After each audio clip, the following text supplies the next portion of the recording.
السلام علیکم، welcome back to my channel secret word. دوستو، آج کی ویڈیو میں ہم حضرت امام شافعی رحمۃ اللہ علیہ کے بارے میں جانیں گے۔ نام و نسب: آپ کا نام محمد تھا۔ آپ کا سلسلہ نسب عبد مناف کے ذریعے نبی اکرم صلی اللہ علیہ وآلہ وسلم سے جا ملتا ہے۔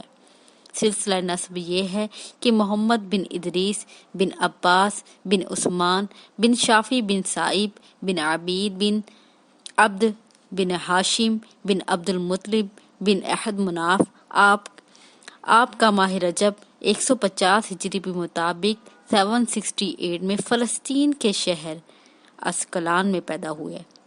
آپ کے والد میں مکہ مکرمہ کے رہائشی تھے، لیکن وہاں سے ہجرت کر کے فلسطین میں آ کر آباد ہو گئے تھے۔ آپ رحمۃ اللہ کے والد آپ کی پیدائش کے کچھ دن بعد ہی خالق حقیقی سے جا ملے۔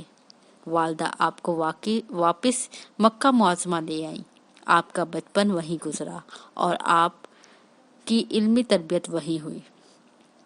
حالات زندگی کچھ یوں تھے کہ آپ رحمۃ اللہ نے 17 برس کی عمر میں امام مالک کی شاگردی اختیار کر لی تھی۔ قبل ازاں امام شافعی نے 15 سال کی عمر میں فتویٰ بھی دینا شروع کر دیا تھا۔ آپ رحمۃ اللہ حضرت امام مالک رحمۃ اللہ کے دروازے پر کھڑے رہتے اور جو شخص اس کا فتویٰ لے کر نکلتا تو اس کا بغور مطالعہ کرتے۔ اگر کوئی خامی نظر آتی تو امام مالک رحمۃ اللہ علیہ السلام کے پاس واپس بھیج دیتے کہ وہ غور کر کے اس خامی کو دور کر دیتے تھے۔ امام مالک رحمۃ اللہ علیہ ان کے اس عمل سے خوش ہوتے تھے۔ امام شافعی ابتدائی دور میں کسی شادی یا دعوت میں شریک نہ ہوتے تھے اور ذکر الہی میں مشغول رہتے تھے۔ حضرت سلیم رائی رحمۃ اللہ سے آپ نے باطنی علوم حاصل کیا۔ حضرت امام احمد بن جنبل رحمۃ اللہ آپ کا بہت احترام کرتے تھے۔ کسی نے اعتراض کیا کہ آپ جیسے اہل علم کے لیے ایک کم عمر شخص کی اس قدر تکریم مناسب نہیں۔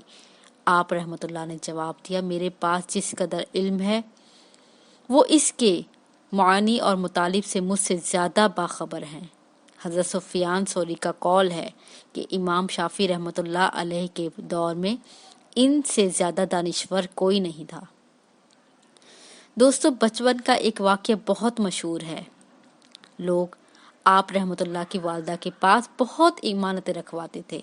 ایک دفعہ 2 آدمیوں نے کپڑوں سے بھرا ہوا ایک صندوق آپ کی والدہ کے پاس رکھوا دیا۔ کچھ عرصے بعد ایک شخص آ کر وہ صندوق لے گیا۔ اس کے چند دنوں بعد دوسرے شخص نے آ کر اپنی امانت واپس مانگی۔ والدہ محترمہ نے جواب دیا کہ میں تمہارے ساتھی کو دے چکی ہوں۔ اس نے کہا، جب ہم دونوں نے ساتھ رکھوایا تھا تو پھر آپ نے میرے بغیر اس کو کیسے دے دیا؟ اس بات پر والدہ بہت نادم ہوئی اور وہ مسئلے کا حل سوچنے لگی۔ اسی وقت امام شافعی رحمۃ اللہ علیہ بھی گھر تشریف لے آئے اور معاملے کی نوعیت معلوم ہونے پر اس شخص سے کہا کہ پہلے اپنے ساتھی کو ہمراہ لے آؤ، پھر صندوق طلب کرنا۔ یہ سن کر وہ خوش ہو گیا اور لاجواب ہو گیا۔ ایک بار خلیفہ ہارون رشید اور ان کی بیوی زبیدہ کسی بات پر تکرار ہو گئی۔ زبیدہ نے کہا کہ تم جہنمی ہو۔ ہارون رشید نے کہا کہ اگر میں جہنمی ہوں تو میرے اوپر طلاق ہے۔ یہ کہہ کر بیوی سے کنارہ کشی اختیار کر لی، لیکن جب محبت کی زیادتی کی وجہ سے جدائی برداشت نہ ہوئی تو علماء کو بلا کر پوچھا، میں جنتی ہوں یا جہنمی ہوں؟ کسی کے پاس اس کا سوال کا جواب نہ تھا۔ امام شافعی کم سنی کے باوجود ان علماء میں شامل ہوتے تھے۔ آپ رحمۃ اللہ علیہ نے فرمایا، اگر اجازت ہو تو میں اس کا جواب دوں۔ اجازت ملنے پر آپ رحمۃ اللہ علیہ نے خلیفہ سے پوچھا، آپ کو میری ضرورت ہے یا مجھے آپ کی؟ خلیفہ نے کہا، مجھے آپ کی ضرورت ہے۔ آپ رحمۃ اللہ علیہ نے فرمایا، پھر تم تخت سے نیچے آ جاؤ۔ آپ رحمۃ اللہ خود تخت پر بیٹھ گئے اور خلیفہ سے پوچھا، کیا تمہیں کبھی ایسا موقع ملا ہے کہ گناہ پر قادر ہوئے ہوئے محض خوف الہی سے گناہ سے باز رہے ہو؟ خلیفہ نے قسم کھا کر کے ہاں، کئی بار ایسے مواقع آئے ہیں۔ امام شافعی رحمۃ اللہ علیہ نے فرمایا، تو تم پھر جنتی ہو۔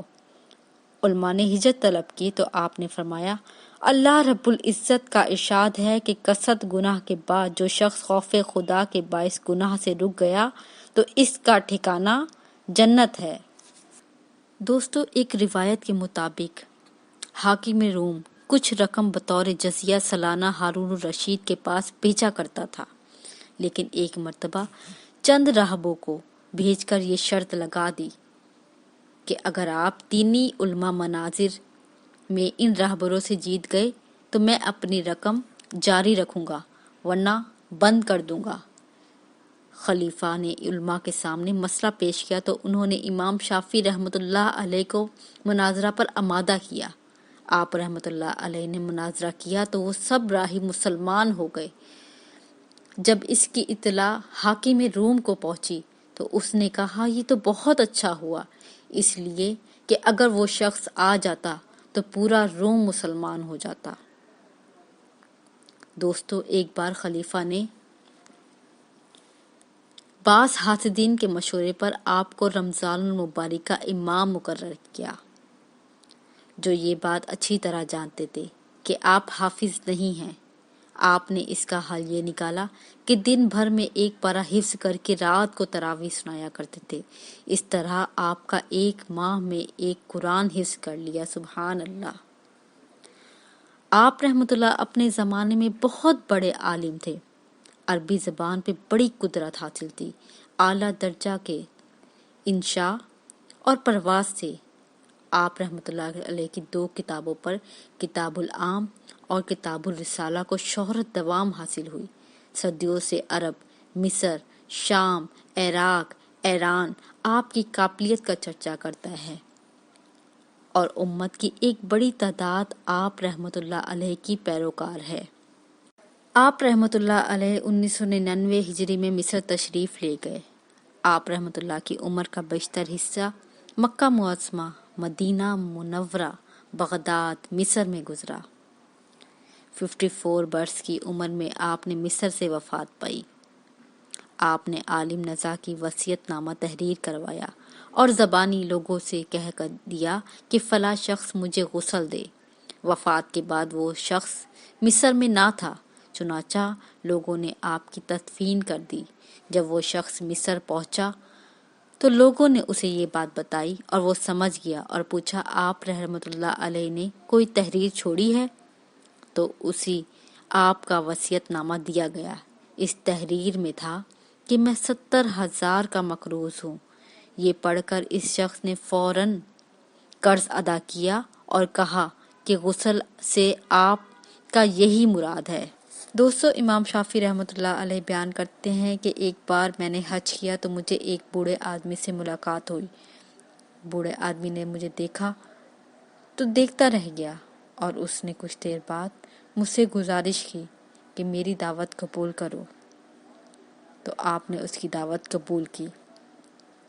اس نے اپنی تھیلی کھولی اور اس سے ایک دسترخوان نکالا۔ آپ یہ مناظر دیکھ رہے تھے۔ اس کے بعد 2 خشک روٹی کے ٹکڑے رکھے دسترخوان پر اور کہا کھائیں۔ آپ نے بلا تکلف کھانا شروع کر دیا۔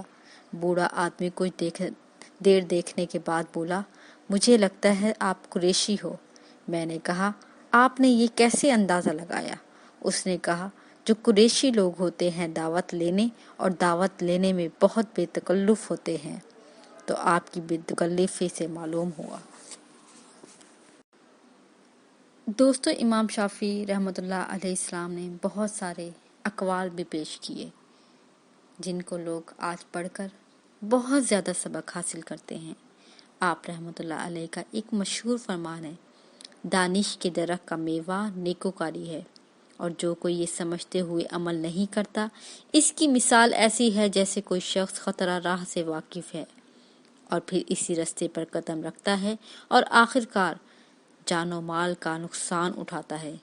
ایک شخص نے آپ کی نصیحت کی درخواست کی تو فرمایا، دوسروں کے برابر دولت جمع کرنے کے بجائے عبادت میں برابری کی کوشش کرتے رہو، کیونکہ دولت تو دنیا میں رہ جاتی ہے اور عبادت قبر اور آخرت کی ساتھی ہے۔